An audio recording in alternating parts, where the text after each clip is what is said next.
Nananawa ka na ba sa tunog na ganito? Every time na may magme-message sa messenger mo, paano nga ba palitan ang sound or music ng Facebook Messenger natin? Gawin muna natin sa mga Apple users. Tap nyo lang yung 3 lines sa upper left, then tap Settings. Scroll nyo lang, then tap Notifications and Sounds.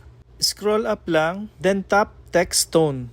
At pwede na kayong mamili dito ng sound or music para sa message notification. Pakinggan natin. Etong pop ding yung naka-default.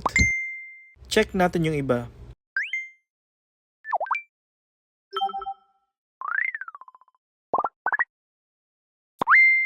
Gawin naman natin sa mga Android or Samsung users. Tap nyo lang yung 3 lines sa upper left, then tap Settings. Scroll up lang and then tap nyo yung Notifications and Sounds. Then tap nyo lang yung ringtone.